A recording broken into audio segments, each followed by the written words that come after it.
I never believed in monsters. Not really. Growing up in the Ozark Mountains of Arkansas, I heard plenty of stories around campfires and family gatherings. Tales of things that wandered the hollows at night. Creatures that were neither animal nor human. My grandfather would tell these stories with such conviction that even as a skeptical teenager, I felt a chill run down my spine. But I always dismissed them as folklore, remnants of a superstitious past that had no place in my rational worldview.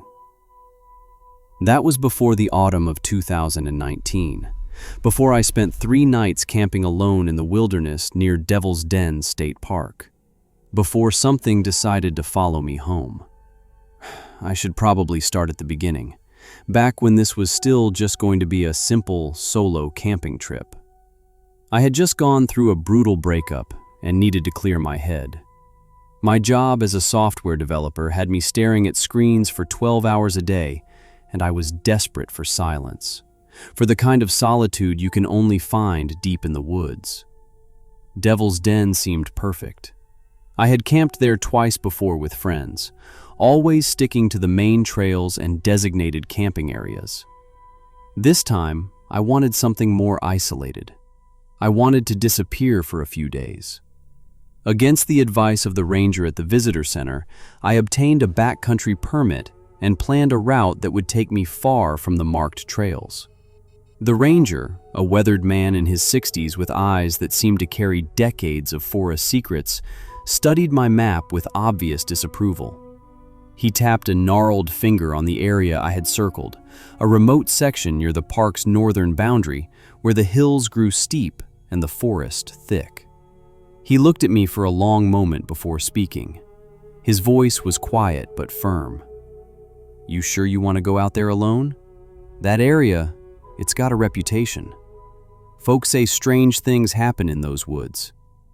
I smiled politely, the way you do when an older person shares a superstition you don't believe in. I assured him I would be fine, that I had plenty of experience camping and had all the necessary gear. He signed my permit, but held on to it for a moment before handing it over. "Just remember," he said, "if something feels wrong out there, trust your gut. The mountains have their own rules, and they don't always make sense to people like us." I thanked him and left, dismissing his warning as the kind of thing rangers probably told everyone heading into the backcountry. Looking back now, I realize he was trying to tell me something important, something his rational mind couldn't quite articulate, but his instincts understood perfectly. I should have listened. The hike in took most of the afternoon. October in the Ozarks is beautiful. The forest, canopy ablaze with reds and golds, the air crisp and clean. I followed an old logging road for the first few miles before branching off onto a narrow trail that eventually faded into nothing more than deer paths and my own sense of direction. The forest grew denser as I climbed higher into the hills, the undergrowth thick with ferns and wild ginger. Massive oak and hickory trees towered overhead, their branches creating a cathedral of autumn color above me. By the time I found a suitable campsite, the sun was already sinking toward the horizon, casting long shadows through the trees.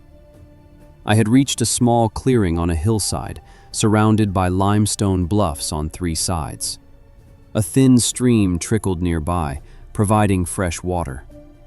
It seemed perfect, secluded and peaceful, exactly what I had been searching for. I set up my tent quickly, working with the practiced efficiency of someone who had done this dozens of times. As I worked, I became aware of how quiet the forest had become. During the hike, I had heard the usual sounds of the woods, birds calling, squirrels rustling through the leaves, the distant drumming of a woodpecker. But now, as evening approached, an unusual silence had settled over everything. I paused, listening, and realized I couldn't hear anything at all. No birds, no insects, nothing but the gentle whisper of wind through the trees and the quiet babbling of the stream. I told myself it was just because of the time of day, that transitional period between afternoon and evening when the daytime creatures settle down and the nocturnal ones haven't yet emerged. But something about the quality of that silence felt wrong, felt intentional, as if the forest itself was holding its breath. I shook off the feeling and finished setting up camp. I gathered firewood from the surrounding area, careful to take only dead branches and fallen timber.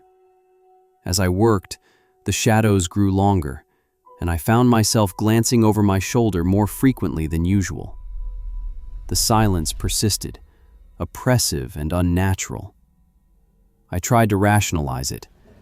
Maybe there was a predator nearby, a bear or a mountain lion, and the smaller animals had gone quiet in response. That made sense. That was logical. By the time I had a fire going, full darkness had fallen. The flames pushed back the shadows, creating a bubble of warm light that made the surrounding forest seem even darker by contrast. I heated up a simple meal of dehydrated soup and sat on a log near the fire, trying to relax and enjoy the solitude I had come here to find. But I couldn't shake the feeling that something was off. The silence continued, broken only by the crackling of my fire and the stream. Even the wind had died down to nothing. I decided to turn in early, telling myself I was just tired from the long hike. As I crawled into my tent and zipped myself into my sleeping bag, I felt a strange reluctance to turn off my headlamp. I lay there in the darkness, listening to the silence outside, and, for the first time in years, I felt genuinely uneasy in the woods. I had spent countless nights camping, had weathered storms, and heard animals prowling around my campsite. But I had never felt this particular brand of disquiet, this sense that I was somewhere I shouldn't be, that I had ventured into a space that belonged to something else. Sleep came slowly, and when it did, it was restless and filled with half-formed dreams of being watched. I woke suddenly in the dead of night, my heart already racing, though I couldn't immediately remember why. The darkness inside my tent was absolute. I lay still, listening, trying to understand what had jolted me from sleep. Then I heard it. Footsteps. Heavy, deliberate footsteps circling my campsite. My first thought was that it was a bear. I had hung my food properly in a tree away from camp, exactly as you're supposed to, so I tried to convince myself the animal would investigate and move on. But as I listened more carefully, something about the rhythm of those steps seemed wrong. Bears don't move like that, with such regular, measured pacing. These steps sounded almost bipedal, two-footed rather than four. I held my breath, straining to hear better. The footsteps completed a full circle around my tent, maybe 20 feet away, crunching through the fallen leaves with a weight that suggested something large. Then they stopped. Complete silence returned, even more oppressive than before. I waited, every muscle tense, for the sound to resume or fade away. Neither happened. Whatever was out there had simply stopped moving. Minutes passed. 5, maybe 10. I don't know exactly because time seemed to stretch and distort in that darkness. I kept waiting for my eyes to adjust, to make out some shape or shadow through the thin fabric of my tent, but the darkness remained impenetrable. Finally, I worked up the courage to reach for my flashlight. My hand was shaking as I grasped it. I turned it on and shined it toward the wall of the tent in the direction where the footsteps had stopped. The beam illuminated nothing but the orange fabric of my tent wall. I unzipped the mesh window and shined the light outside. The beam cut through the darkness, illuminating trees and undergrowth, but I saw nothing that could have made those sounds. No animal, no person, nothing. My campfire had burned down to glowing embers, providing almost no light. I kept the flashlight on, sweeping it back and forth across the visible portions of my campsite. But everything appeared normal and empty. Yet I couldn't shake the absolute certainty that something was still out there, just beyond the reach of my light, watching me. Could feel its attention like a physical weight, a pressure against my skin. I tried to rationalize what I had heard. Maybe it had been a bear after all, and my frightened mind had misinterpreted the sounds. Maybe it was a deer, though I had never heard a deer move with such heavy, deliberate steps. Maybe I had dreamed the whole thing, a nightmare brought on by the ranger's ominous warnings and my own isolation. But I knew I hadn't dreamed it. Those footsteps had been real. I lay awake for the rest of the night, flashlight clutched in one hand, listening to the silence and fighting the urge to pack up my gear and hike out immediately. Only the knowledge that navigating these woods in total darkness would be dangerous kept me in my tent. I told myself I would leave at first light, cut my trip short, and head home. There was no shame in admitting that solo camping in this particular location wasn't working out. Dawn came with agonizing slowness, but when the first gray light finally began to filter through the trees, I felt an overwhelming sense of relief. I unzipped my tent and stepped outside, half expecting to find tracks or some evidence of whatever had circled my camp during the night. The ground was covered in fallen leaves, and I could see where I had walked the previous evening, but I found no other clear tracks. Nothing definitive anyway. But as I examined the perimeter of my campsite more carefully in the growing light, I noticed something that made my stomach clench with fresh unease. At intervals around the clearing, maybe every 15 or 20 feet, branches had been broken off from the surrounding bushes and trees at about head height. Not snapped naturally by wind or animals, but deliberately broken, the raw ends still fresh and white. They formed a rough circle around where I had pitched my tent. I stood there, staring at these broken branches, trying to find an innocent explanation. But I couldn't.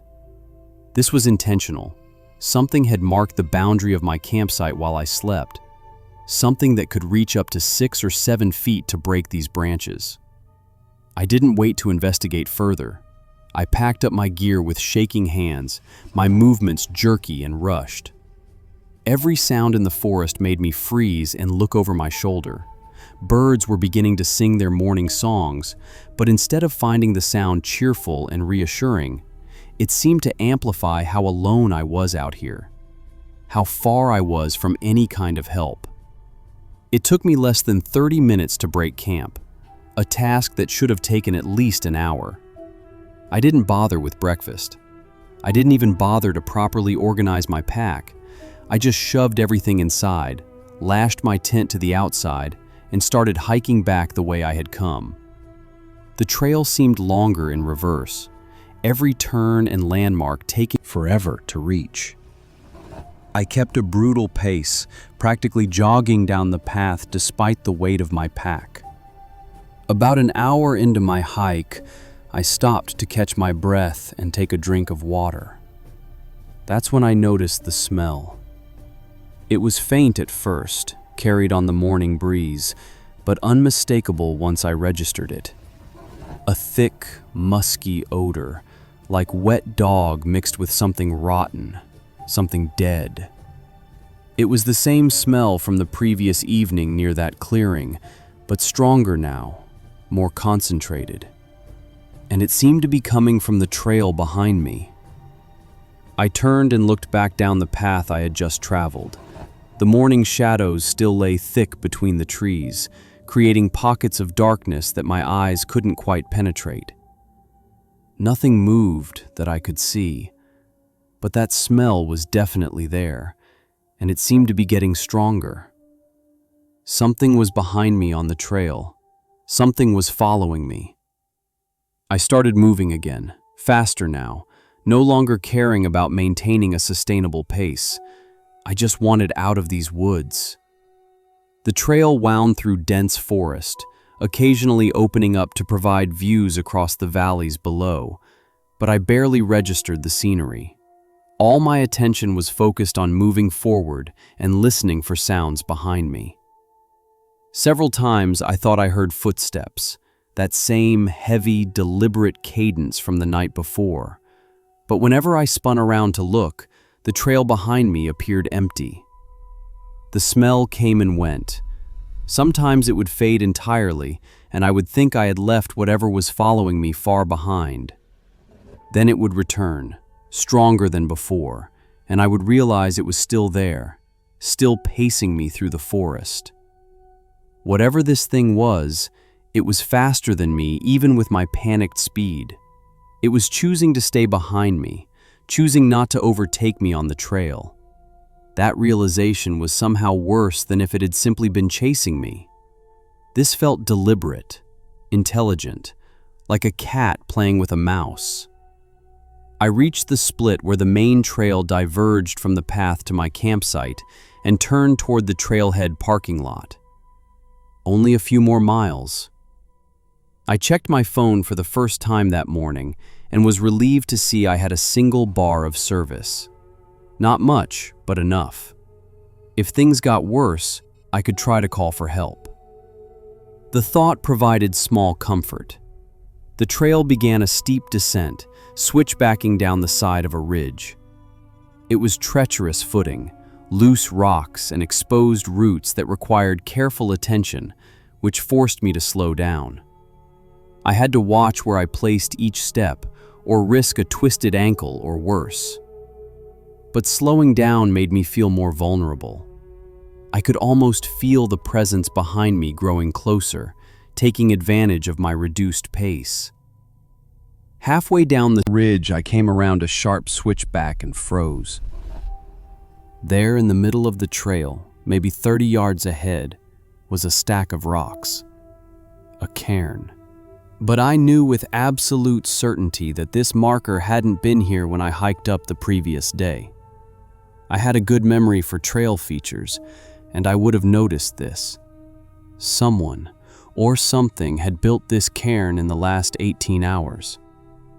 As I stood there staring at the rock pile, I heard a sound from the forest above me, back up the ridge in the direction I had just come from. It was a vocalization unlike anything I had ever heard before.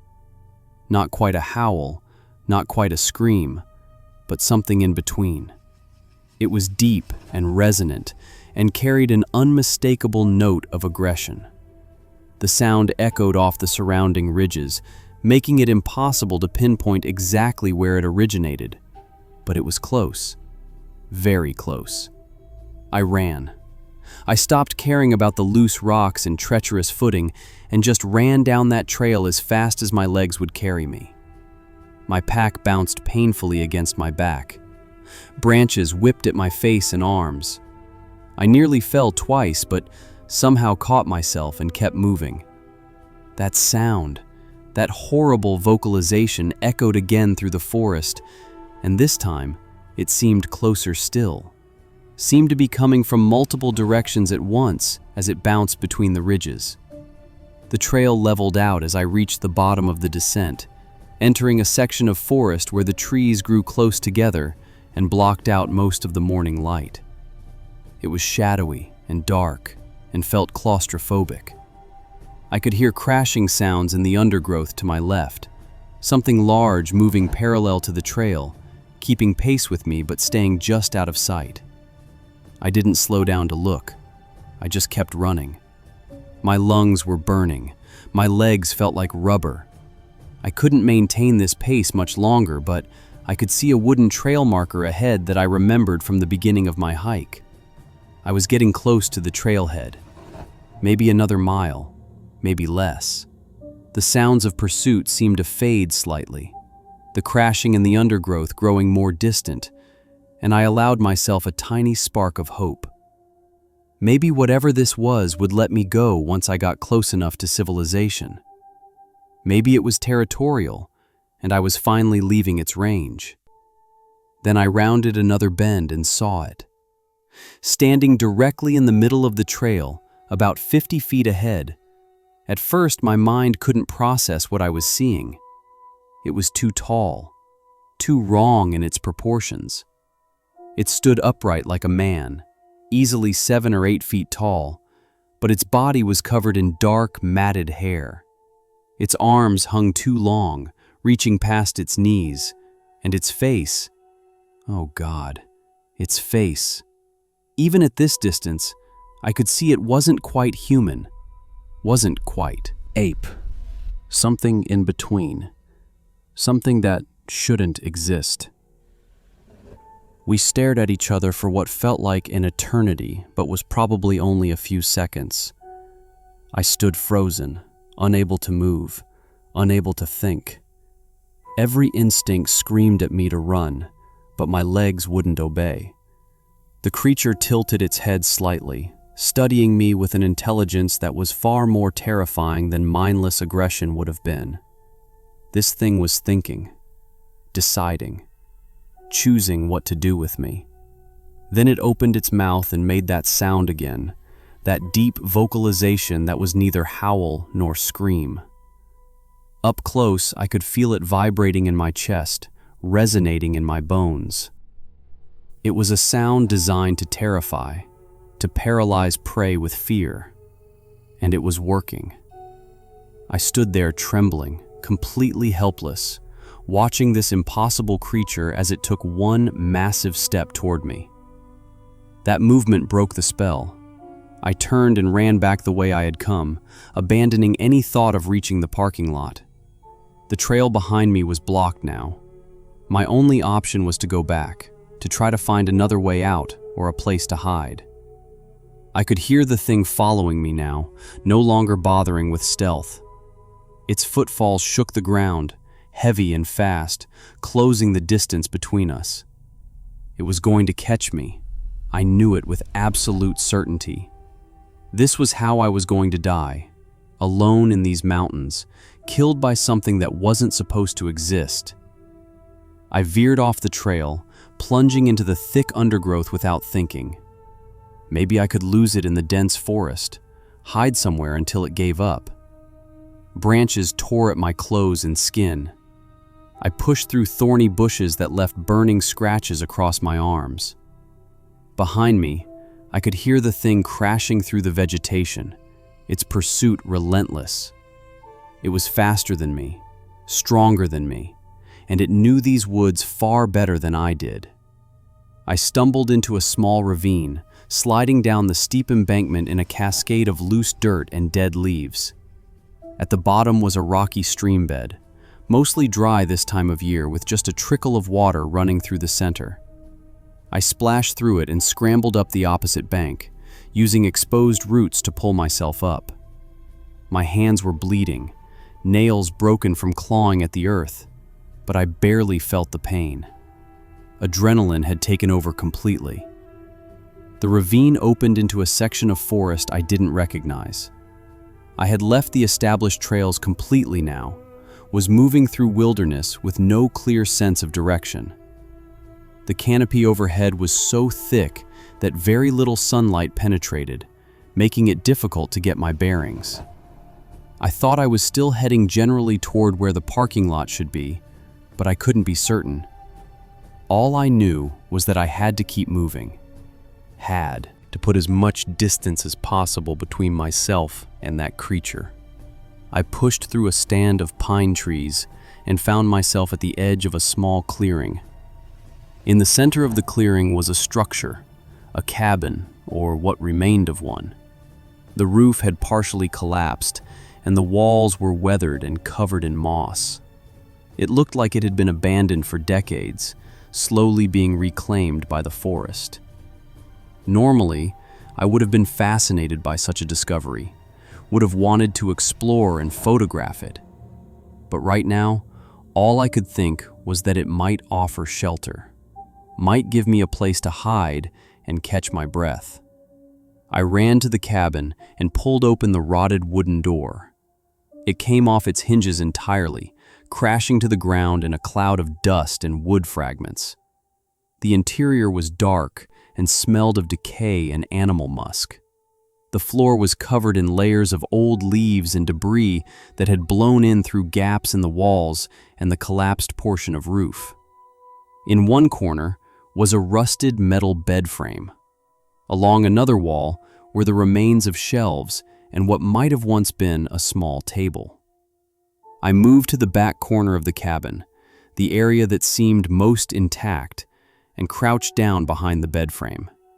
It offered almost no real cover, but it was the best option available. I tried to control my breathing, tried to stay quiet despite my lungs screaming for air. Through gaps in the walls, I could see the clearing outside, could watch for any sign of the creature. For several minutes, there was nothing, just silence and the sound of my own ragged breathing. Then I saw movement at the tree line. The creature emerged from the forest, moving slowly now, no longer rushing. It walked upright into the clearing and stopped, its massive head turning as it surveyed the area. It knew I was close. It was hunting me with a methodical patience that was somehow even more terrifying than its earlier aggression. I pressed myself as flat as possible against the corner, trying to become invisible, barely daring to breathe. The thing moved toward the cabin. I could hear its footsteps on the dead leaves outside, heavy and deliberate. It was circling the structure, checking the perimeter. Through a gap in the wall near me, I caught a glimpse of it passing by. This close, I could see details I had missed before. Its skin, where visible through the matted hair, was gray and leathery. Its hands were huge, with fingers that ended in thick, yellowed nails that looked more like claws. There were scars across its arms and chest, old wounds that told of a life of violence. It completed its circuit of the cabin and stopped at the doorway. I couldn't see it anymore from my position, but I could hear it there, could hear its breathing, a deep rumbling sound like a large animal. Heard wood creaking as it tested the doorframe, heard it sniffing the air. Could it smell me? Was it analyzing my scent, following the trail I had left? The seconds stretched into eternity as I waited, muscles locked in terror for it to enter the cabin and discover me. Then, impossibly, I heard it moving away. Its footsteps receded, growing fainter. I remained frozen, not trusting this apparent reprieve. It could be a trick, some kind of hunting tactic. I waited 5 minutes, 10 minutes, hearing nothing but the wind in the trees and the occasional bird call. Slowly, painfully slowly, I shifted position and peered through a gap in the wall. The clearing was empty. The creature was gone. I stayed in the cabin for another 20 minutes. Waiting, listening, trying to determine if it was truly safe to move. My phone showed it was just past 10 in the morning. I had been running for over an hour, though it felt like days. The battery was down to 30%. The single bar of service flickered in and out. I pulled up a mapping app and waited for it to load, hoping it might show my location. After an agonizing wait, a blue dot appeared on the screen. I was about 2 miles from the trailhead parking lot, but not in the direction I had thought. I had run in an almost complete arc, doubling back on myself. The cabin was actually closer to the parking lot than the point where I had encountered the creature on the trail. This information changed everything. If I could navigate correctly, I might be able to reach my car in less than an hour, maybe 45 minutes. The terrain looked rough according to the topographic map, but it was possible. I studied the map, memorizing the route, then took a screenshot in case I lost service. My hands were shaking so badly I could barely control the phone. I took several deep breaths, trying to calm myself, trying to think rationally. I couldn't stay in this cabin forever. Eventually, I would have to make a move, and if the creature was truly gone, now was my best chance. I crept to the doorway and scanned the clearing. Nothing moved. No sounds of anything large in the forest. The morning had grown warmer, and rays of sunlight were beginning to penetrate the canopy, creating patches of bright light in the clearing. It looked peaceful, almost idyllic. It was hard to believe that minutes earlier I had been fleeing for my life from something that shouldn't exist. I stepped out of the cabin and moved quickly across the clearing, heading for the section of tree line that, according to my mental map, should point me toward the parking lot. I entered the forest and began moving as fast as I dared, checking the phone periodically to confirm my direction. The battery was draining faster now that I was using GPS. 25%. 20%. I had to make this count. If I got lost out here, if the phone died before I reached the parking lot, I might never find my way out. The forest began to thin slightly. I could see more sky through the branches overhead. These were good signs, indications that I was approaching the edge of the wilderness area, getting close to the developed trail system near the parking lot. I allowed myself to hope again, to believe that I might actually survive this. Just a little farther. Just keep moving. Then I smelled it, that same terrible odor from the campsite, that mixture of rot and animal musk, and something unidentifiable. It was strong, recent. The creature was close. I stopped and turned slowly, scanning the forest in every direction. Nothing visible, but the smell was unmistakable. It was here. It had been following me the entire time, had known exactly where I was even when it pretended to leave. This had all been a game to it, a hunt, and now the game was reaching its conclusion. I heard movement to my left, something large pushing through the underbrush. I didn't wait to see what it was. I ran. All pretense of stealth abandoned, I crashed through the forest at full speed, branches whipping my face, roots threatening to trip me with every step. Behind me, I could hear it pursuing, no longer bothering to hide its presence. It wanted me to know it was coming. It wanted me to feel the terror of being hunted. My lungs burned. My legs felt like they were made of lead. I couldn't keep this pace much longer. I could hear the thing gaining, getting closer with each second. The trees ahead began to thin even more, and suddenly, I burst out of the forest onto a maintained trail, the parking lot. I could see it through the trees, maybe 200 yards away. My car was there, visible in the morning sunlight, the red paint looking impossibly bright and normal and safe. I sprinted down the trail with everything I had left. Behind me, I heard the creature emerge from the forest with a roar that shook the air, a sound of pure rage at seeing its prey about to escape. I didn't look back. I couldn't afford to lose even a fraction of a second. My car grew closer, 100 yards, 75. I could see other vehicles in the lot, which meant other people might be nearby. Safety, witnesses, things that creatures that shouldn't exist might avoid. 50 yards. I fumbled in my pocket for my keys, nearly dropping them in my panic. The creature was so close now I could hear its breathing, could practically feel its presence at my back. 25 yards. I hit the unlock button on the key fob and heard the car chirp, saw the lights flash. 10 yards. 5. I reached the car and yanked the door open, throwing myself inside and slamming it shut, just as the creature reached the edge of the parking lot. Through the window, I finally got a full, clear look at it in broad daylight. It stood at the tree line, watching me. It was even more massive than I had thought, easily 8 feet tall, its body covered in that matted, dark hair. But it was the face that would haunt me forever. Vaguely humanoid, but wrong in every detail, with eyes that held an intelligence that was almost worse than if it had been simply an animal. It looked at me with what I can only describe as calculation, as if memorizing my face, my scent, marking me as unfinished business. Then it turned and walked back into the forest, moving with an unhurried gait, disappearing into the shadows as if it had never been there at all. I sat in the car for several minutes, shaking uncontrollably, unable to make my hands steady enough to put the key in the ignition. When I finally managed to start the engine, I didn't waste any time.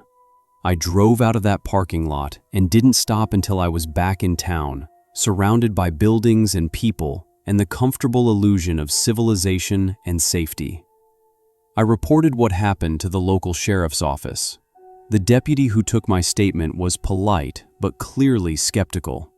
He wrote everything down, asked a few questions about whether I had been drinking or using any substances. When I showed him the scratches on my arms from the branches, the torn clothing, the state I was in, his expression softened somewhat. He said they would send someone out to check the campsite and the area I described, to look for signs of any large animals. He mentioned that there had been a few reports over the years of unusual sightings in the Ozark wilderness, but nothing that was ever confirmed. He suggested that I might have encountered a bear, that fear and adrenaline could make people perceive things differently than they actually were. I didn't argue with him. What was the point? I knew what I had seen. I knew what had hunted me through those woods. Whether he believed me or not didn't change the reality of my experience. They did send rangers out to investigate. They found my abandoned campsite, found signs of something large moving through the area, but nothing conclusive. No clear tracks, no physical evidence of what I had described. The official conclusion was that I had encountered a black bear and panicked, that my exhausted and frightened mind had transformed a natural animal into something monstrous. Case closed. But I know the truth. And here's the part that keeps me awake at night, the part that has made me tell this story even though I know most people won't believe me.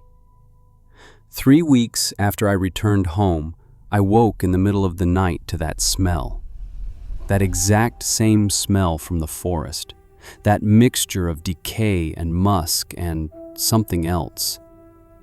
It was in my bedroom. I turned on the light and the smell faded, but there on my window was a smudge mark, as if something large had pressed against the glass from outside. I live on the 3rd floor. I moved 2 weeks later, changed apartments, changed neighborhoods, tried to put as much distance between myself and that experience as possible. But sometimes, late at night, when everything is quiet, I catch that smell again. Just a hint of it, a whisper on the air. And I wonder if the thing from the Ozark Mountains marked me in some way, claimed me as something that belongs to it. I wonder if the hunt ever really ended, or if it's just waiting, patient and deliberate, for the right moment to finish what it started. I haven't been camping since. I don't think I ever will again, because I know now that there are things in the deep woods, things that predate our comfortable modern world, things that watch us from the shadows and sometimes, for reasons we can't understand, decide to hunt us. I survived my encounter, but I don't feel like I truly escaped. Part of me is still in those woods, will always be in those woods, running through the darkness with something monstrous at my heels. If you ever find yourself camping in the Ozarks or any remote wilderness area, pay attention to the signs. If you smell something that makes your primitive hindbrain scream danger, trust that instinct. If you hear something moving through the forest that doesn't sound quite like any animal you know, don't investigate. And if you wake in the night and feel that you're being watched by something that shouldn't exist, don't convince yourself it's just your imagination. It probably isn't. The woods are deeper and darker and stranger than we like to believe. And sometimes, the things that live in those depths take an interest in us. When they do, the only thing you can do is run and pray that you're fast enough, lucky enough, to make it back to civilization. I was. Barely. But I left something of myself in those mountains, and I'm not entirely sure that something from those mountains didn't follow me home. Every night before I sleep, I check every window, every lock, every shadow, and I listen, always listening, for footsteps that are too heavy to be human, for breathing that sounds like distant thunder, for that smell that means something from my nightmares has found me again. So far, my doors have held, my windows have remained intact, but I know it's only a matter of time. Because whatever I encountered in the Ozark Mountains that weekend wasn't finished with me. It was just being patient. And patience, I've learned, is something those creatures have in abundance. They have all the time in the world. They've been in those mountains for longer than humans have had names for things. They'll be there long after we're gone. Some of them are content to remain hidden, to avoid us, to exist in the spaces between what we know and what we fear. But others, the ones like what I encountered, they're different. They're curious. They're hunters. And once they've marked you, once they've decided that you're interesting, they don't forget. I see it sometimes in my dreams, standing at the edge of the trees, watching my window, waiting, always waiting. And I wake up to find new marks on the glass, new smudges that shouldn't be there 3 floors up. One day, I think, the windows won't be enough. One day, it will find a way in.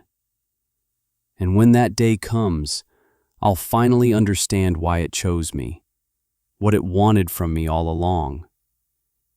Until then, I live with the knowledge that I'm being watched by something that shouldn't exist, by something that decided I was worthy of its attention. That's my story. That's what happened to me in the Ozark Mountains. Believe it or don't believe it. I don't really care anymore. I'm just telling it because maybe, somewhere, someone else has experienced something similar. Someone else has been marked by something from the deep woods. And if you're that person, if you're reading this and recognizing elements of your own experience, then know this. You're not crazy. You're not alone. And you're not safe. None of us are. Not really. Not anymore. The boundaries between our world and the older, darker world that exists alongside it are thinner than we think.